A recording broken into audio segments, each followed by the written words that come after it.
Hi guys, how's everybody's night going tonight? Well, it is Saturday, and I'm pretty sure a lot of y'all are out enjoying y'all's life, going on about your business, just having a good time. Well, I'm sitting here looking at Air Buddies with my kids on the bed. But anyways, well, they are more like looking at Air Buddies, and I was, looking up a few things to do under my Halloween series of unsolved Halloween murders. That's what we're going to do tonight. So I looked into it and I typed in, unsolved murders that happened on Halloween, to see if I can get any other results to pop up other than the ones that we have done. And yeah, guys, I did. I got quite more to pop up than, the ones that I did. So tonight, that's what we're going to be talking on. I'm going to cover as many as I possibly can, at least 30, maybe 20 to 30 minutes. We're going to try to cover as many in that time frame as I can get into it. But with any further ado, let's get into it and let's get this popping, guys. Let's get this going. Okay, guys. We're going to start this off with the murder of Leslie Ann Mazzaya and Andre Exalias. We're just going to call her Andre. Who were stabbed late one Halloween night. This case, I have not heard of, guys, but there's a lot of cases I haven't heard of, but this one, I really did not hear of it, guys. I lost my place, guys, once again. I'm so sorry. I tend to do that, but okay. Here we go. Leslie and Andre and their friend Lauren were busy handing out candy to trick-or-treaters at their Napa, California home on Halloween night in 2004. At around 11 p.m., the three women went to bed not knowing that there would be one more visitor that night. And we wonder who that could be. Lauren awoke to a scream from the upstairs bedroom, ran out of the house, and drove away, leaving her two friends behind. Andrea, and Leslie, both 28, were stabbed to death upstairs. Eric Matthew Koppel, a friend of one of the victims, eventually turned himself in and confessed to the murders, though he never told anyone his motive. The Napa Valley Register reports Koppel is serving a life sentence without the possibility of parole. So, guys, with a lot of these murders, I have noticed there is really no motive. They give no motive whatsoever at why they committed this murder, and which really just leaves us baffled.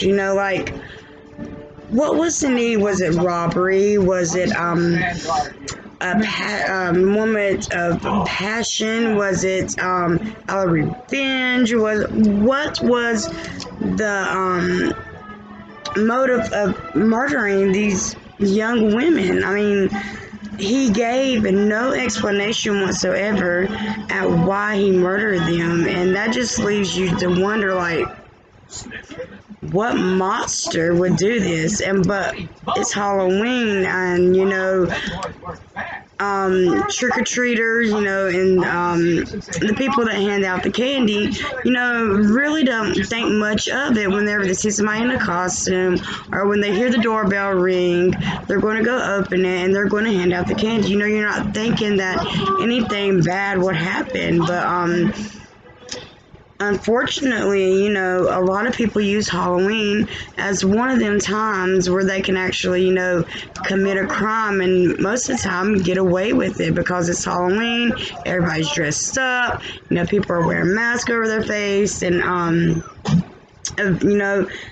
there's really no way of knowing who this person is other than maybe their build, or maybe you seen their skin color, or maybe, something like that, or you maybe heard a muffled voice or something. But other than that, you're really not going to have nothing to really go on. That's what makes Halloween so scary, real life scary, not just, the make believe and the, dress up scary, but real life scary. Okay, next we're going to talk about the toolbox killers. They murdered, for the last time on Halloween nights in 1979. I have actually heard of the toolbox murderers, very, briefly, but I have heard of them. And I do know that their last murder was committed in 1979 on Halloween. So let's read this. In 1979, Shirley Lanford was hitchhiking home from a Halloween party when two men picked her up in a dingy van. Little did she know that the two men were known as the toolbox murderers. And guys, the reason why they are known as the toolbox murderers is a simple fact that they rode around in this dingy van, as it was mentioned, and in the back of this van, it's like they will have like things the murder people. It was like tools, and it was like in this, it's like, I don't know, guys. I don't know how to explain it. It was like a toolbox. You know how your dad keeps their toolbox in their shed, and it keeps like hammers and nails and stuff like that in it? That's what was in their van. And they like somehow got hold of a physician table, a gynecologist table, more specifically, which had the stirrups in it. All of us women knows what that means, right? Pap smear time, and that is the most uncomfortable feeling. But yeah, specifically the gynecologist table, and somehow they have managed to get their hands on something like that and had it installed. Guys, I cannot talk.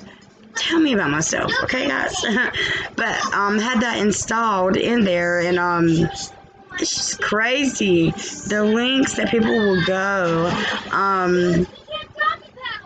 Lawrence Bedtaker and Roy Norris, sorry guys, was famous for picking up female hitchhikers and then torturing them with tools typically found in a toolbox.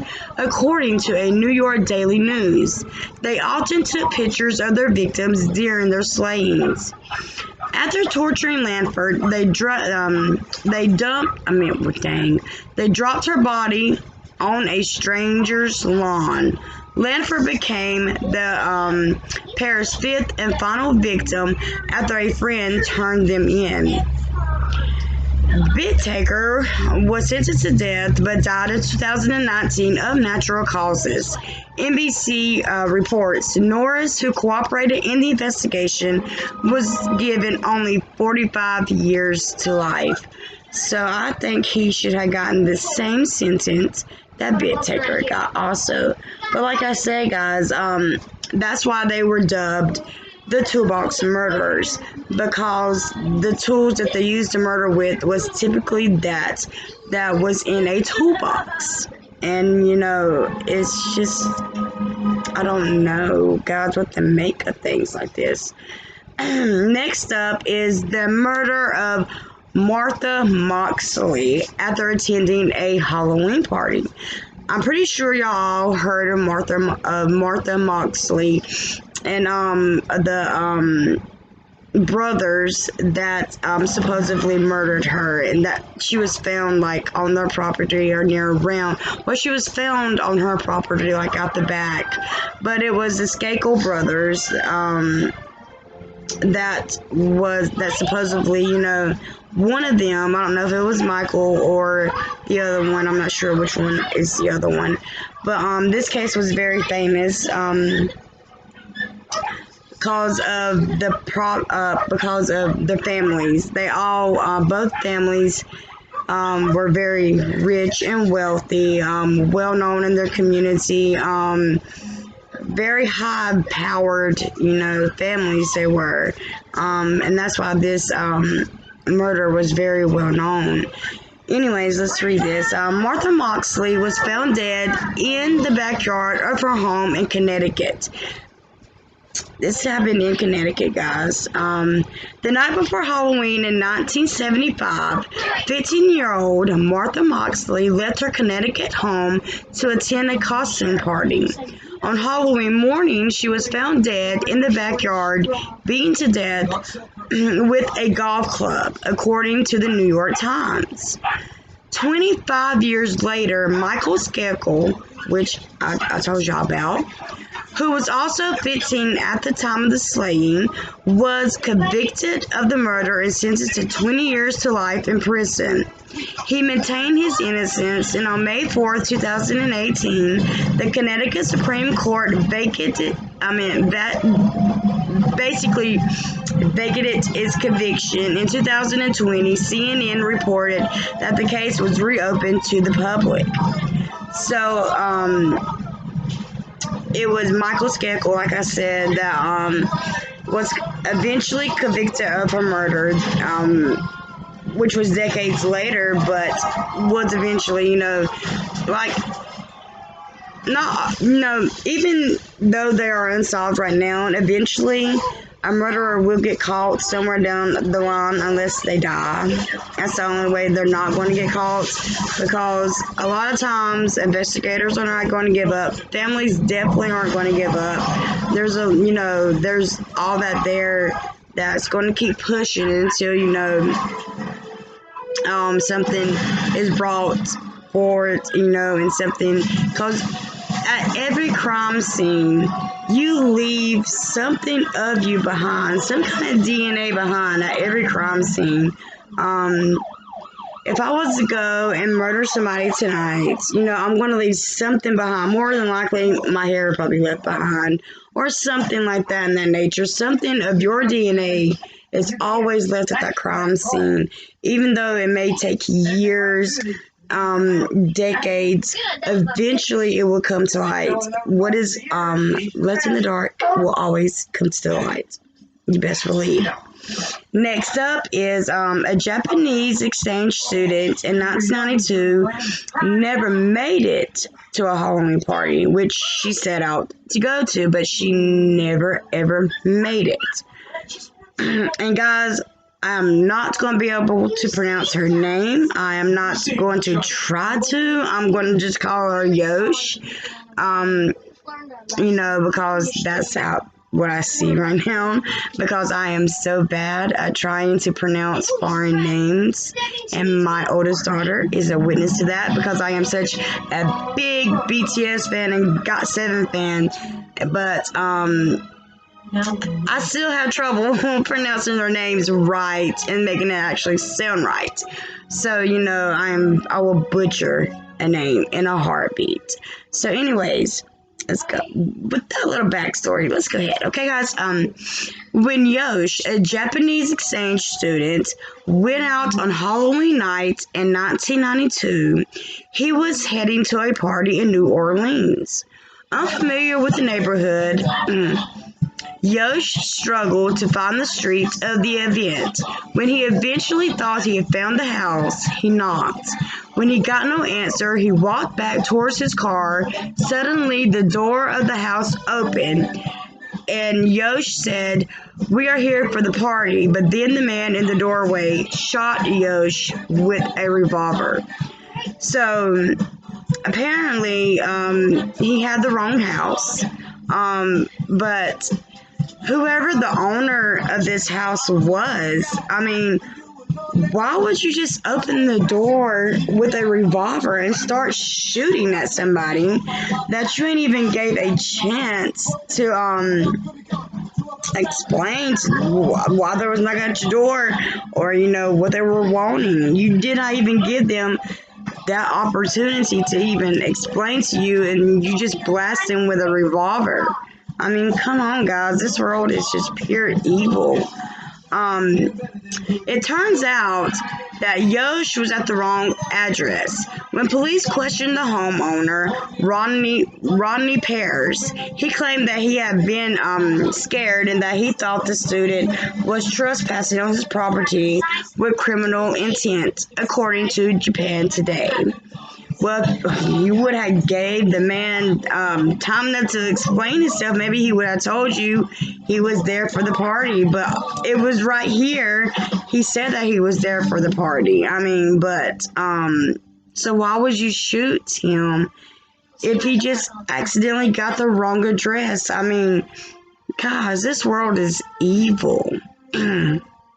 Anyways, he was charged with manslaughter, but invoked the Castle Doctrine, in which Americans claim they have the right to apply lethal means to protect their homes, and was found not guilty by a jury, which that is bullshit.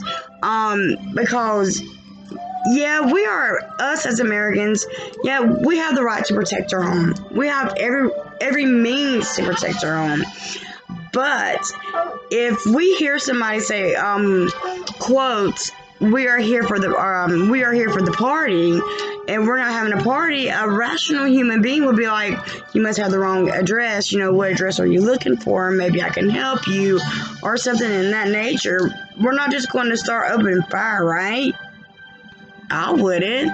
I mean, I have people come to my house almost every day, asking about vehicles parked outside, asking if they're for sale and stuff. And do I go shooting them every time they knock at my door?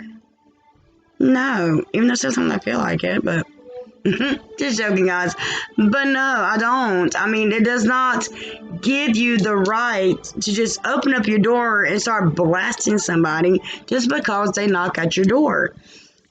First, you need to ask, may I help you? And second, this young boy, he was a foreign exchange student. He was from Japan. He had no idea at where he was going. He had the wrong address, and just because of that, he lost his life.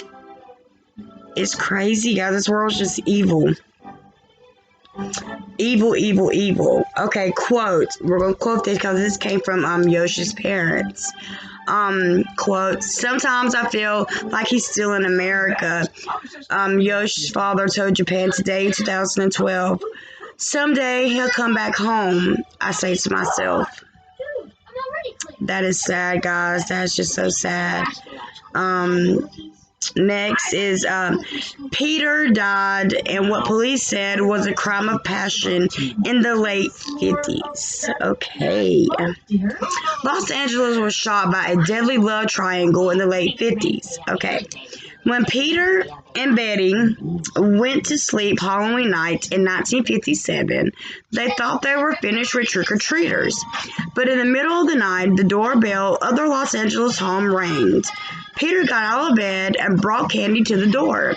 On the doorstep was a woman wearing a mask. She raised her hand, which was in a paper bag, and shot him in the chest. He died instantly. According to the Los Angeles Times, police eventually arrested a woman named Joan Rebel, who reportedly had a sexual relationship with Peter's wife. So basically, this Joan was messing with Peter's wife, Betty. Okay, it's believed that Joan talked another woman, Golden Perez, into murdering Peter. Rebel was convicted of second-degree murder along with Perez and was sentenced to 5 years to life in prison, and both women were later released. Betty was never tried for any connection to her husband's death, in which I think that is a load of crap because I believe Betty was behind it too, but that is just my opinion. Don't come for me, guys. Okay, next one is Johnny Frank Garrett was convicted of strangling a nun to death on All Hallows Eve. That is what they call it in I guess you would say like nun priest way. I think it's Catholic way, I would say. But it's called All Hallows Eve. October 31st of 1981, Sister Tadia Perez's body was found naked in a convent in Texas.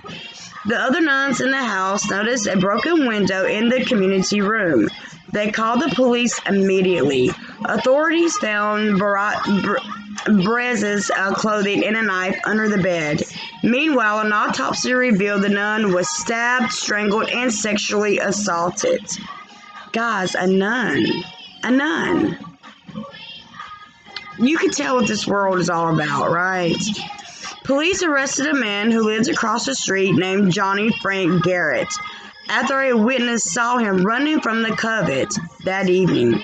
He was convicted and sentenced to death in 1992. His last words was reported to be, quote, "I like to thank my family for loving me and taking care of me. The rest of the world can kiss my ass," unquote. Well, did he just tell us? Yeah, buddy. He just told us. He told us to kiss his ass. Okay, buddy. Looks like you're kissing the world's ass now. But anyways, Carl Jackson was killed over an egging incident. Okay, now guys, as we all know, egging and TPing is one of the top things that happens a lot of time with a lot of pranksters. You know, even if it's not Halloween, a lot of TPing and egg throwing, you know, houses happen. Not intended to mean any harm, not to tend to hurt anyone. It's just mostly teenagers' way of having fun, you know, just doing pranks, you know, pulling pranks on others. Their way of pulling pranks, you know. To me, a little TPing and egg throwing, you know, is very harmless. There's no need to kill over it, but unfortunately, in this incident, somebody got killed, and we're getting ready to find out. Throwing eggs on Halloween night is typically a harmless prank, but in 1998, it turned deadly. When 21-year-old Bronx resident Carl Jackson and his girlfriend went to pick up her son from a party, teenagers threw eggs at their car. Jackson got out of the car to yell at the pranksters to stop. In response, one of the teenagers pulled out a gun and shot Jackson through the head. He died instantly, the New York Times report.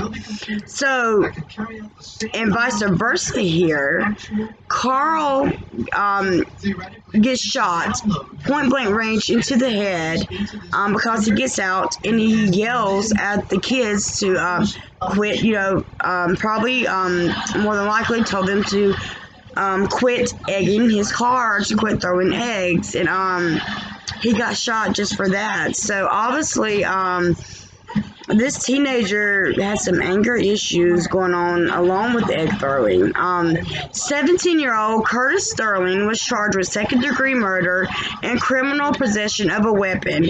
He was convicted and is serving 20 years. According to the New York Times, he receives a card in the mail every Halloween that reads, "I'm glad you're still there," from Jackson's mother. Which is rightfully so, because he had no right to whatsoever pull a weapon on a man that just asked him to quit throwing eggs at his car. No right at all. And then this is William Lace killed his family members on Halloween. In 2010, 18-year-old Devin Giffen came home from a Halloween party, home on Halloween to play video games after attending church and spending the previous night sleeping out. He noticed the Michigan home was too quiet, so he went to check on his family members. According to the Susquehanna Register, Griffin proceeded to find his stepfather in bed, covered in blood. When police arrived, they found two more bodies, that of Griffin's mother and his brother. Police eventually learned the murderer was Griffin's stepbrother, William Laske. Laske beat his older stepbrother, Derek Griffin, with a hammer, shot his father, William Laske, 5 times, and then sexually assaulted and shot his stepmother, Susan Laske. Laske pleaded guilty to 3 counts of aggravated murder to avoid the death penalty, but was found dead in his jail cell in 2015 from a self-inflicted wound. The Port Clinton News Herald reports. So basically, he killed himself before he can even go to trial over this. Well, guys, I'm going to jump off of here because we are already at 25 minutes, almost 26. We will pick up where we left off, probably in the morning.